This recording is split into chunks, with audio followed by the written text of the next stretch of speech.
So I've been riding my Alta Redshift MXR for about, close to 3 months now.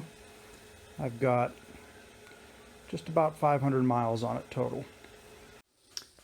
I didn't like the stock handlebars. They had a funny bend for, I guess, for the motocross guys. So I put these pro tapers on, have a higher bend for off-road riding.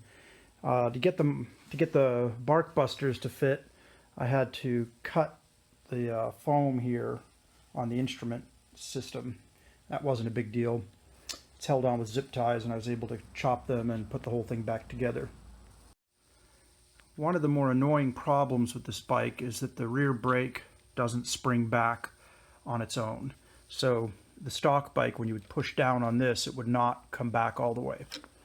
Now it does, and the reason it does is because I've added this spring, which I just bought at the hardware store and then adjusted it so that it would not bind but just augment the force of the main spring is in here, and it's improperly designed. It's just too weak. So you need this extra spring to bring the rear brake up. Since I've done that, the rear brake is much more linear. It's not an on-off rear brake anymore. That spring makes all the difference in the world. And if you have one of these bikes, you really need to put that spring on there to get a progressive feel out of the rear brake. This is my third rear tire. I've got just under 500 miles on the bike, and this thing eats tires like crazy.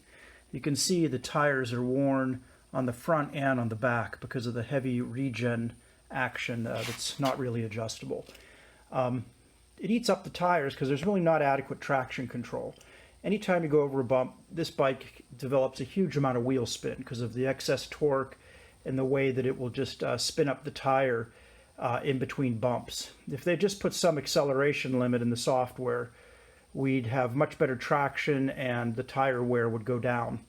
So this tire is still adequate for riding in California in the summer because the dirt's rock hard out here and you don't really need much of a tire, but I'm just eating up tires like crazy.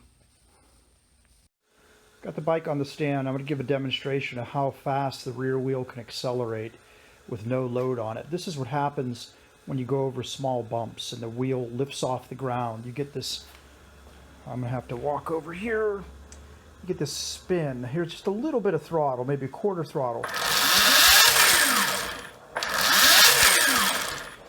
It just spins up at an unphysical rate. That's a kind of wheel spin that you would not be able to get on a normal gasoline-powered bike with a transmission. The first gear ratio on a normal bike, you would never be able to build up that type of an acceleration on the rear wheel that quickly. But the Alta does it easily, and there's no software limiting, and that's where you get a lot of tire wear and a lot of loss of traction and hopping on the rear end. I'm going to do the wheel spin experiment with my Beta 300 two-stroke. Boy, garage is really smoky from just revving it up here.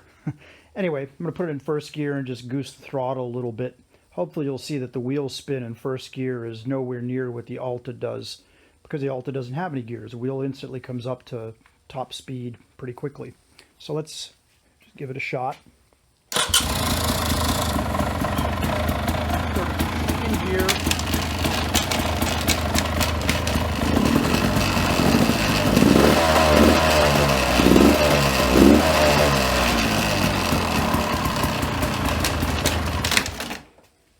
Significantly less wheel acceleration than we saw on the Alta, and that's because of the transmission and the rev rate of the engine limits that.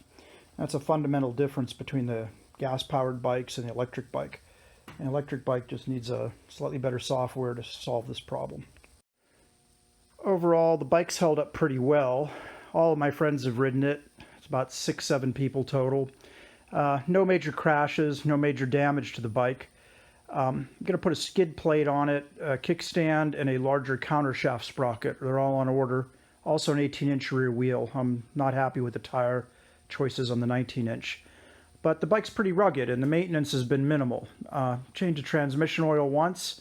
Other than that, just tighten the chain, and really I haven't had to do anything else. Oh, one thing about the chain, it's not an O-ring chain. It's just a plain bushing chain. It's probably to reduce the drag on the powertrain and to get better mileage out of the bike. But I'm probably going to put an O-ring chain on there.